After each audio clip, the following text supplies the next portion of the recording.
Alright, magandang umaga. Gawa ko ng video para sa sitwasyon dito. Dito ako sa gitna ng tulay. Ito yung gawa kong tulay, ha? Gawa kong tulay. Ito yon. Hindi yon, walang budget ito ng flood control. Sarili ko tong budget. Ginawa ko itong tulay na to para may natatawiran na tulad nitong baha na to ngayon. Sobrang lakas ng baha. Dati ang tawiran niya dito. Ayan, doon. Sa ganitong sitwasyon, delikado yan masyado. Sobrang lakas. Ayan. Kaya gawa ko ng video ngayon dahil sa merong development dito na hindi magandang development. Ako, medyo gano'n marinig ang boses ko dahil sa lakas ng agos ng baha. Medyo lakasan ko na lang siguro boses ko, no? Itatawid ko ito yung ngayon. Ayan. At punta tayo dito. Itong ginawa ko sanang backup na hukay. Actually, inano na dati nung bagyong Karina 2 years ago. Yung same location, inano na noon yung yung hand pump. Naglagay na sana ako dito. Inanod. Ngayon tinibayan ko. Gumawa ko ulit ng hukay. Tinibayan ko na. Awang ng Diyos, mukhang hindi pa naman inaanod. Pero ayan ang sitwasyon, no? Kinakain na uli. Ayan. Pagdating nga doon, lakas na. No? Hindi pa to kasing lakas nung dati noon, nung mga bagyong Karina, sunod-sunod yun, nakalimutan ko yung mga pangalan. Punta ko doon sa may side na yun na may side na yun doon na tumatawid na malakas ang tubig. Yung parang falls lang yan, pero pagdating ngayon more than falls na dating para kalo may dam na tumatapon ng tubig. So over there,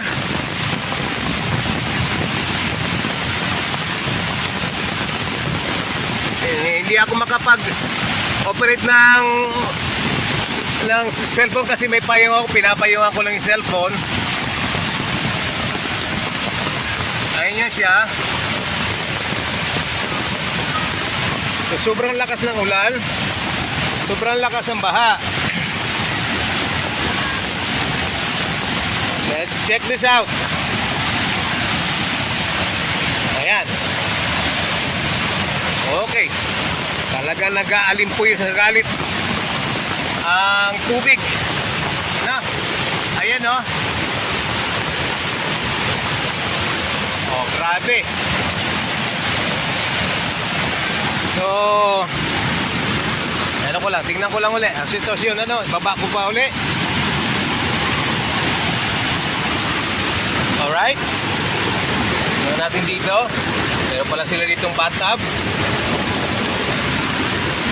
So, ayoko dumungaw doon sa ngayon kasi napakadelikado.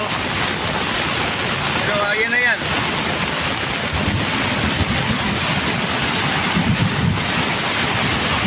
Going here.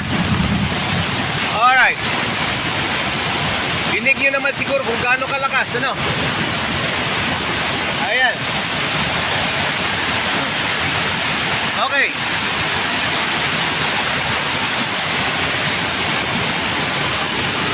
Ito ang contributing factor ng pagbaha sa Metro Manila.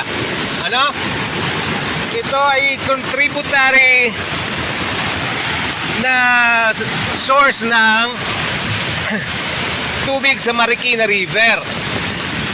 Kaya laging baha ngayon sa baba. Isa ito sa mga contributors ng pagbaha dyan. Okay?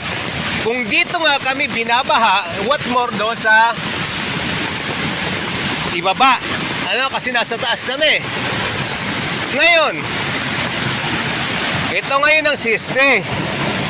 Kasi meron ditong land grabber Meron ditong land developer na nanggagrab pa ng lupa.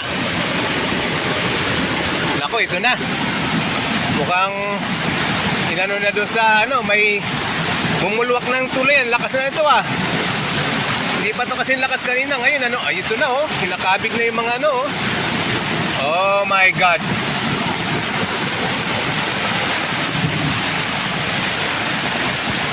Mukhang pinaagos na naman ang doon sa land developer yung yung parang dam nila doon. Kaya ito, mas lalong lumakas. Tumila na nga ang ulan pero mas lalong lumakas yung at lumakas yung putik. So ito na nga. Hindi ito kasing putik kanina, ngayon mas putik na at may amoy. Ibig sabihin talagang na naman ang putik nito. So ang gusto ko lang sabihin kanina, meron ditong land developer sa taas. Ngayon kaysa harangin ng pamahalaan, ng gobyerno, ang balita kahapon ay miniting yung mga opisyal ng asosasyon dito at sikreto na sinabihan na sukat na daw ito, magpapasurvey daw. Kaysa kampihan yung mga nakatira dito, ng mga constituents, pinayagan ang land developer na sukatin na ito para pwersahin ang mga nakatira na paalisin. Yun ang point nun. Ilang taon na yun dito na pinipwersa yung mga tao na paalisin. Pero sa ngayon, pati ang kapitan pumayag na survey na daw ito na nangangahulugan yun na yun diretso ng paalisin ang mga tao dito. Ito ngayon gusto kong i-point out. Ito ang gusto kong i-point out. Kaysa ba naman pigilan yung developer na sirain yung bundok, lalo pa ngayon pinayagan na sirain na tuluyan. Ito ang sitwasyon na nagko-contribute ng baha. Pero ang gagawin ngayon, sirain palalo. So tama ba yun? Tama ba yun? Ayan o. Kung gaano kalakas yan.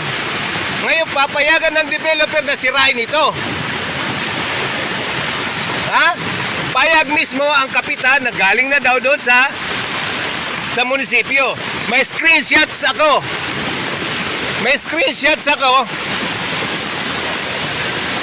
Na wala na daw magagawa kasi pumayag na. For God's sake! Sila ang dapat gagawa ng pagpigil. Sila ang pumayag na tuluyan itong sirain. So tama ba yon? Ang gusto namin malaman kung paano nagkaroon ng pagpapayag, no? Kasi dapat may transparency tayo sa mga nangyayari. Yan ang gusto naming malaman. So gusto rin namin mag-demand ng mga pangyayari kung bakit papayagan ito na gibain. Payagan na paalisin ang mga tao dito. Masakit nga doon kasi pumayag lang yung mga officers. Blindsided yung mga nakatira eh. Tama ba yun? Blindsided ang mga nakatira? Na basta ganun-ganun lang, papayag lang? Officers lang? May mga master list pang nalalaman? Hindi isasama sa master list, ibig sabihin sila lang ililipat? Ganon? Ayos yun ah. Ganda ng mga gawain dito ah. So yan lang. Yan lang gusto ko ipakita dito sa video na to kung ano ang kabalusubasa na ginagawa ngayon dito sa bundok. Kung hindi pa dito sa ginawa ko na to na tulay, may makakatawid ba dito kahit itong sitwasyon? Wala, maghihintay yan hanggang sa umupa para makatawid yan. Patay kayo dyan. Tumawid kayo dyan. May namatay na dito eh. Yung sitwasyon na yan, Tapos ngayon, napapayagan yun yung developer na sirain lang na sirain ang bundok. Oh. Sa bagay, main source ng pagkakakitaan ng gobyerno yung flood control eh. Alam nyo naman ngayon kung gaano kainit ng controversy ng flood control eh. Pag kinagkakakita ng mali-malihita eh. So yun.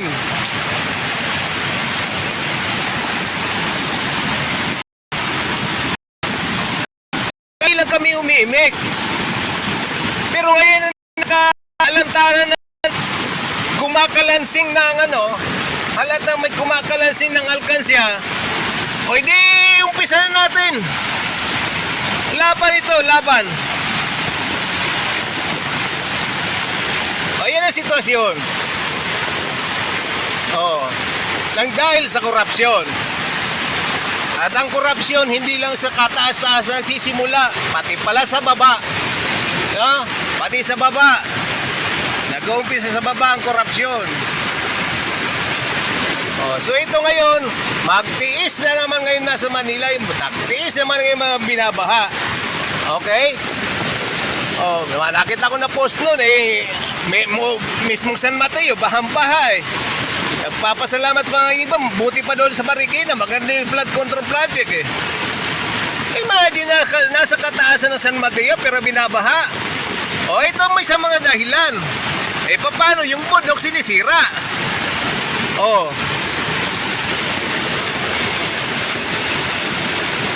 At yung pa yun, wala na daw magagawa kasi pumayag na maski doon sa munisipyo. Tingnan natin. Yung papalag daw, huhulihin. Tingnan natin. Meron ng gano'n na pananakot. Tingnan na lang natin. Ilang piraso lang na official na pumayag. Sinikreto. Ang dami dito nakatira. Ang dami member o hindi member na nakatira dito. Sinikreto lang. Tingnan natin. Expose namin kayo. Itong ginagawa ng sinasabi ko kanina na backup ko sana ng tubig ng ukay. Ayan na, kinakain na, inuunti-unti na, lakas na ng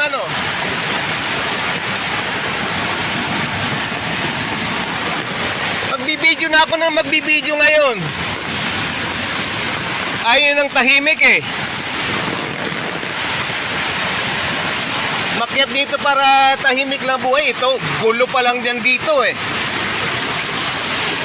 Sige, expose natin to.